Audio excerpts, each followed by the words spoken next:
Hi, everybody, and welcome to myfreeactingclass.com. Today's free lesson for Wednesday, May the 5th. I am Michael Bean. I'm a professional acting teacher. I've been teaching film and TV acting for almost 20 years and teaching acting for 22 years now, something like that. And I've been running these lessons since the beginning of April 2020. So what have we got, like 170 videos? And I think Candy, who's here in the lesson, probably like if we were really keeping tabs, has like the award for like the most consecutive classes attended. But today we are going over this month's practice scripts. So this is something that on Tuesdays, every Tuesday we do self-tape review. So if you have a self-tape, if you have a practice self-tape, something that you've done in a class, an audition that you did and that you want feedback on, then please send it our way. And so right here it is on myfreeactingclass.com. Boom, you scroll down, Tuesdays, camera skills and self-tapes, info at, you just click on here, send us the thing, and then right down here, download this month's practice script. So that's what we're going to be looking over today. And then right after class, I will update the file right now that has last month's scripts on there. So I'm trying something new, because it's an evolving process. Basically, I want to provide these scripts so that you have something to practice with. Practice with anything you like. If you have, you can do it with a single line of dialogue. We've had a whole bunch of folks choose like a single line of dialogue and do self-tapes with that. Give it a moment before, give it a moment after, tell a whole story with it, because it's really just about practicing those skills. We've also Natalia, who's been doing self-tapes and submitting them here for the last maybe 6 or 7 months, recently shared that she had participated in a 21-day self-tape challenge where she had to do one every day for 21 days, and that just doing it sequentially like that, just having to do one every single day, really upped her game. And for those of you who were in yesterday's lesson, really seeing the difference, in her tape. So in my opinion, it's just all about practice. So my goal here is just to make practicing a little bit easier for you by making it more accessible. So let's take a quick look at some scripts. Candy and Eve and Anthony, would you be readers for me, for this first script? Yeah. Great. So we're going to look at something from an old TV movie called Perfect Child. I'll read the stage direction. The Anthony, you're going to read father. Candy, you're going to read stepmother, and Eve, you're going to read young Sarah. So this is absolutely the kind of resume building thing that you would start by auditioning for. Because it's a flashback. Basically, it's not the main character of the movie. These characters only appear for this one scene. It is like a page. It's significant. It's got some good emotional arc to it. But it's a lower barrier, right? For the leads, there's a whole bunch of things they have to consider when they're casting, including like, has this person worked as a lead before? Have they spent that much time on set? Can they handle it? What is their current resume like? But for something like this, they're going to watch your work and say, well, that's everything that appears in the movie. So if he, she, they did a great audition, well, that's great. They can just show up for their day on set and do that and get them out the door. So it's much lower barrier for producers to say yes to you. So here we go. So young Sarah, fade in, interior middle-class home, living room night, right? So this is marked FYI. Now, each casting director will mark up scripts differently. Sometimes they will give you this, sometimes they will not. So you have to be creative when you're reading these things. A young teenage couple cuddles on a couch. A TV droning. Sarah Cruz is 13, pretty likable, wearing a blouse and jeans. Her boyfriend gives her a gentle exploratory kiss. As they embrace, Sarah hears her front door unlatch. She panics and leaps up as her father and stepmother enter. Sarah. Hi, Dad. We were just studying. Sarah's stepmother, cold, self-centered, eyes Sarah. This is you, Candy. I'd call it having a boy over without permission. Sarah holds her tongue, knowing she's in trouble. Where's Amanda? Asleep in her room. Her stepmother exits. You know the rules, Sarah. You're supposed to be watching your stepsister without Visitors. I know you're reading it on your phone. visitors. Why do you always have to pick her side? Because she's your mother now. It's up to you. It's up to you to try to get along. The stepmother returns, accusatory. Amanda isn't in her room. She was there 10 minutes ago. Interior family room night. Sarah and her parents enter, searching. With that specific script, the one that I showed you from Perfect Child, what we're looking at is those clear relationships. So maybe what I'll do is, while I'm waiting for access to screen sharing, so that I can show you the handout. I'll just throw them into the chat window, and I'll go over the questions that I've been working with currently. Some of you have seen the last version, and if you wanted to go back and look at some of the lessons in the video archive, you'd be able to see sort of how my ideas around this have evolved. Really, the whole idea is you just look at a script, you make your decisions. You're trying to understand the story and then put yourself inside of it. I keep trying to find what is the simplest and most effective version of the questions that I can offer you, and then I can offer a range of folks that then they will find useful. And so right now what I've been doing is circumstances, style, story, relationships,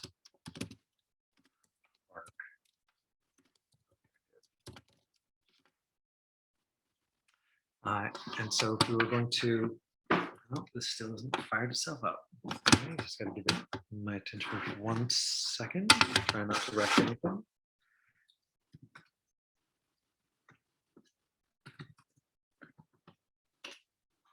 And so if we're going to look at those 6 questions, really circumstances, which we will sometimes hear in acting teacher language called given circumstances, is as simple as who, what, when, where, and why.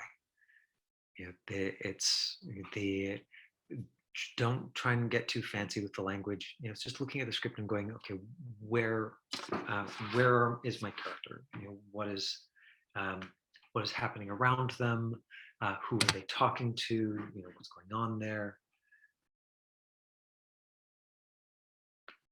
Okay, looks like I'm almost back on this computer, hooray. And so should be able to pull you up in just a moment. Aha.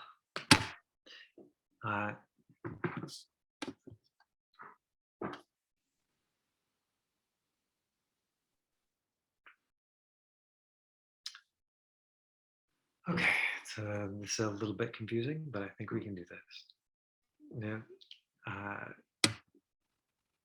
Share the screen.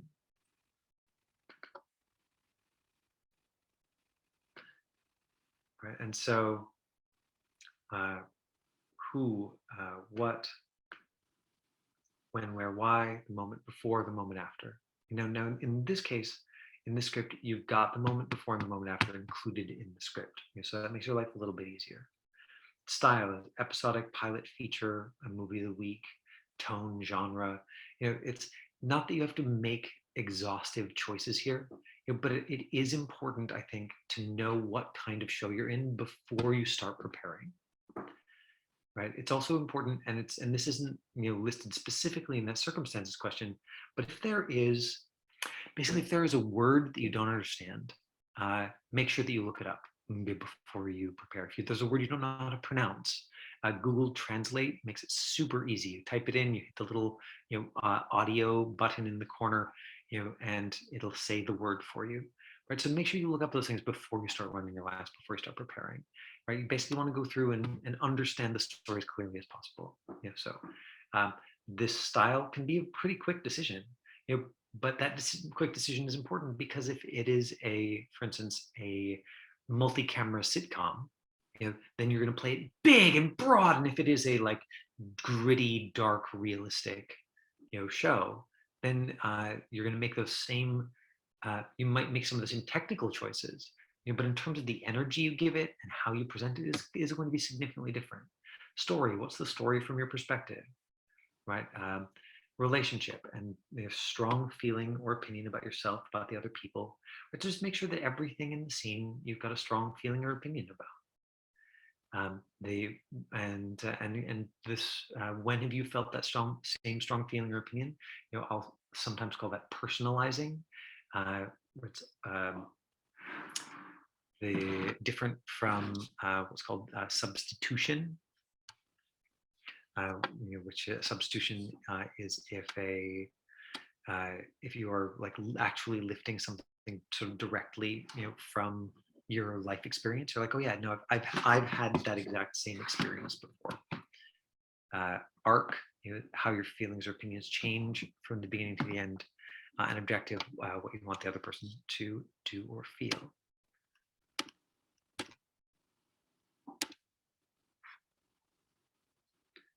So let me see if I can get back here. Oh, there we are. And so super effective just in terms of making those simple choices and bringing them to life, right?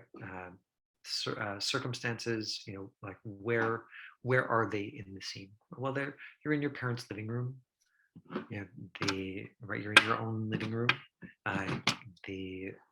Right. So what I've talked a little bit in last week's lesson or the week before was, I'm very interested in behavior right now. In how do we use behavior? How do we sort of use the place to inform the story? So it's one of those things that can come with circumstances. Style, this is a movie of the week, and one of the ways that you can tell that, and I mean, you could easily look it up on IMDb and sort of get a sense of it there. But one of the ways you can tell that is that the big feelings in the scene are right on the surface, right? That movie of the week, typically they're trying to grab people, right? So if it's like a gritty, realistic drama, they can take an hour and they can really like sink into it, right? Because people are committed. They're like, okay, good. Like I'm engaged in these characters. There's subtlety. I want to get in there. For a movie of the week, these are the ones that often air on cable. And so they're airing sort of between commercials, and they're often airing in the daytime or late at night. And so typically they want to hook people, and so if you ever get a movie script, and it'll say, movie of the week often, just right in the title. If in the breakdown that you get for your agent, from your agent, it will often just tell you. But if you're looking at a script and you don't have the breakdown, and the characters are like, "I hate you," crying, stabbing people, all of the feels, and you're like, oh, okay, this might be a movie of the week, right? If the scene with Eve is like, Eve, like we've got to have a conversation about like what's happening for you at school. It's very deep and inward. And then we're like, okay, great. This is like episodic. And if it's like, Eve, we've got to talk about your heroin addiction. Then we're like, okay, this is probably movie of the week. Like the same basic content, but the way that they're approaching it, is either like the audience has to come to me to see that, like, despite the fact that my words are simple, there is something significant going on underneath. It's highly charged, but there's subtlety. So the audience leans in and is like, oh, this is really important. What is that about? Movie of the week, it's like, why do you not love me, Eve? And it's going to be much clearer, right on the surface. And you still, like, if you have to act in a scene like that, the challenge is to bring it depth. is to go like, okay, this is one of those ones where everything is written, everything is right on the surface. So now that means me as an actor, my job is to bring depth to it. That subtext isn't, like if that subtext is not provided by the writer, then when you bring those extra layers to it, then typically what happens is people are like, yeah, see, I'm an amazing writer. That there's a real opportunity there for actors, especially because at least in Vancouver, and I don't know what the experience is like, in other markets, but past a certain point of experience, actors, and certainly my peers will often hear them like speak very disparagingly, of those movies. They're like, yeah, I'm working on one of those movies. And really it's because like these are people who are artists. They love engaging with like deep, complex writing, which I think is pretty normal, for theater artists, for film and TV artists, for actors in general. Like you want writing that lights you up, and one of the ways that you get to the point in your career where you get to do a bunch of that is if you can find a way to love the process and can find a way to engage where you are taking material that on the page sort of looks pedestrian or doesn't have that depth, and you can be like, I know that I can find ways to light me up even if I have to be more creative about it, right? And what I'm saying is that when you bring that to the material, you look good, you make the writer look good, you make the director look good. It's resume building, but it can also really be fun. Like the actors I know who take a more or have a more like delighted or optimistic approach to those kinds of roles, just see them as a challenge. They're like, okay, great. Like what kind of world am I having to live inside of? And I had this great orientation with a new student just a couple of days ago, where somebody was joining my my Tuesday class, and I was meeting with him to sort of go over the expectations. And this language, I hope, is useful for you, which is that, of course, when you first read a scene, right? Like, so in the scene that we looked at from Perfect Child, it's like Sarah, Sarah stands, with her eyes brimful of tears, right? She is like looking at her, dead sister in the pool. Like there's a very clear result that's written in the script. And the temptation when you see a clear result written in the script is to put it on your face on purpose. And the thing is that once you are in this medium close-up, that is the norm for film and TV acting, you will not get away with that. Almost ever. That from this distance, the camera sees so much detail. It sees so much subtlety.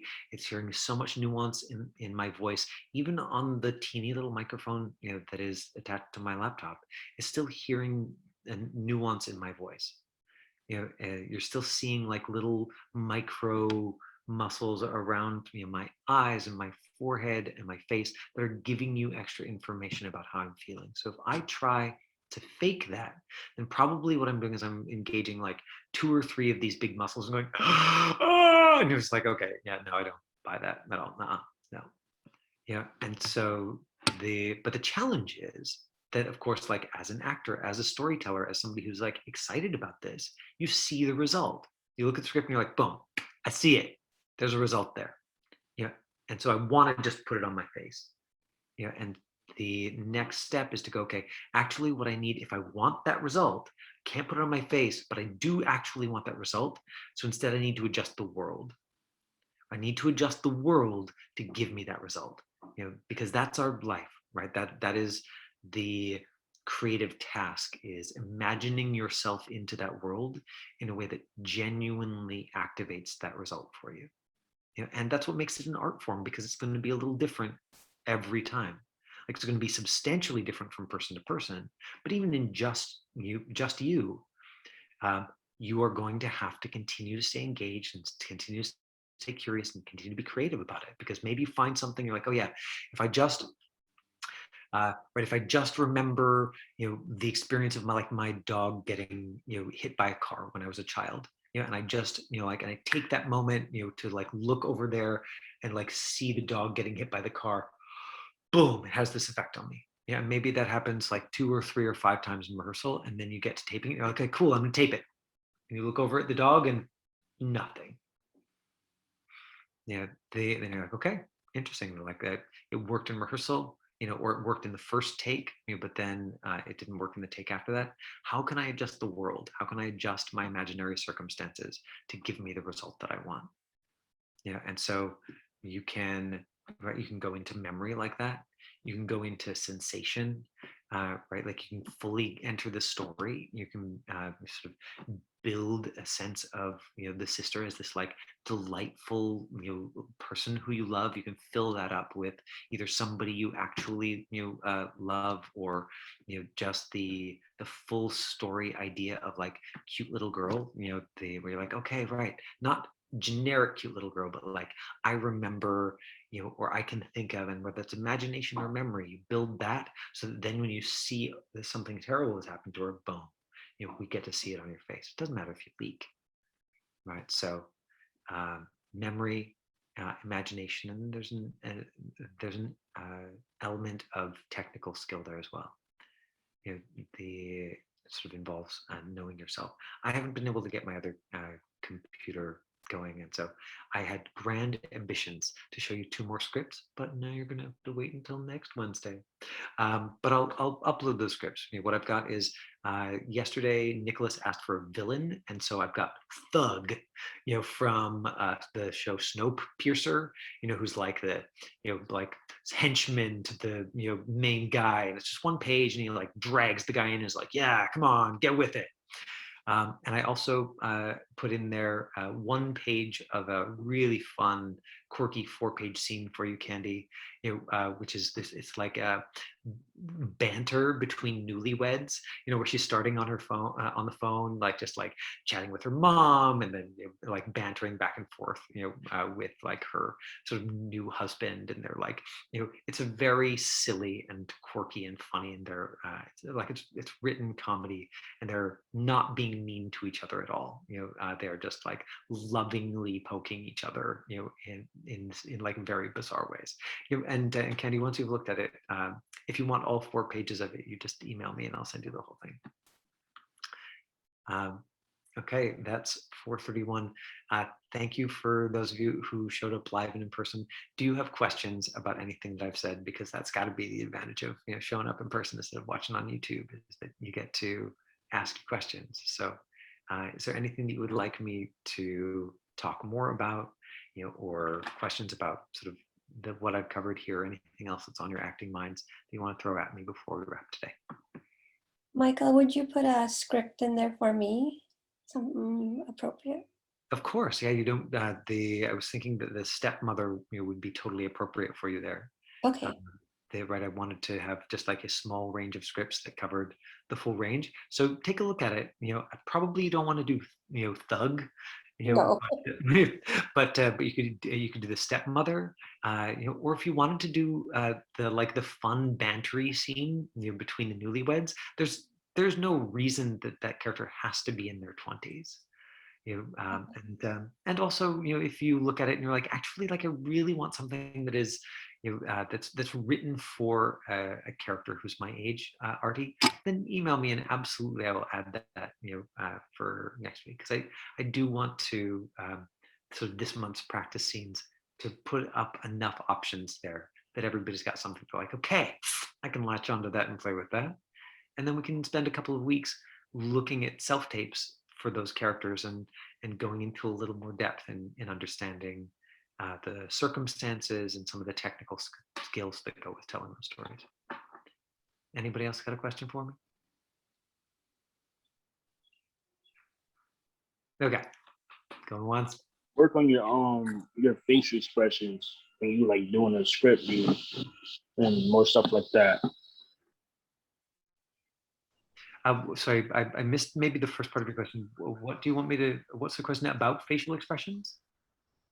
How do you work on it to get better? How do you work on the facial expressions? Yeah, great. So the best way that I know, Anthony, is to tape yourself so that you can watch them, right? So The foundation for film and TV acting. And thank you so much for bringing in these kind of like foundational questions, because I often forget to like cover and recover them. And I think they're really important for people to hear over and over again. And especially for folks who are watching the lesson, who are like, okay, Michael Bean, you're like assuming that I know these things and I don't know these things. So thank you for bringing in the question. The foundation for film and TV acting has got to be believability. Does that make sense? Right? That we want to watch you and be like, oh yeah, this is Anthony just saying what he wanted to say, even though you are reading lines that are not your words.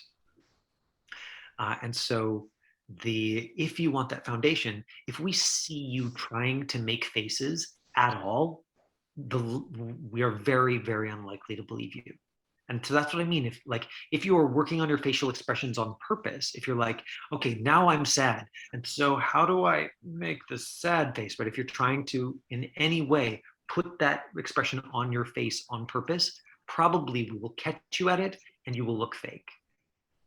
And so the basic tool that you use to see whether or not your work is believable and to sort of track your work is just record yourself and watch it. And then the thing that I recommend, the tool that I recommend using, is just like practice with your imagination, right? That it's an act that you're recording it, and of course you're watching your face. But it's not actually about controlling your face. It's actually about engaging your imagination. So if you're like, okay, I want my character to come across sad, or let's say you were going to do the like newlywed husband, and you were like, I want my character to come across like loving and playful, and then you looked at your face in the tape and you're like, actually I just look dead inside. Like, how do I make myself more loving and playful? You wouldn't want to go through that scene and go like, well, I'm going to do it by smiling more. Look, I'm happy and playful, because we just be like, whoa, he's kind of freaking us out right now. Instead, you would say, okay, what do I have to imagine about the woman I'm talking to that's going to light me up and give me that result that I want of happy and playful, right? So it's a more complicated answer, but that's what makes it an art form, and that's what, in my opinion, makes it such a delight to do and to engage in. Is that of course we want there to be a simple answer, but there isn't. It's instead, it's like, there's this result that I want, but the way that I get there is through imagination. Does that give you sort of a place to go for starters, Anthony? Okay, great. And again, really, really appreciate the question. Okay, 4:36, we should probably wrap there. Thanks so much for making the time to join us today. I'll get those practice scripts up, and you know what, Artie, you don't have to email me. I'll just find something that is for like sort of that's written specifically for kind of 40 plus, and I'll add that to the package. Okay. Okay, thanks. My pleasure. Bye. Thank you. Bye. Thank you.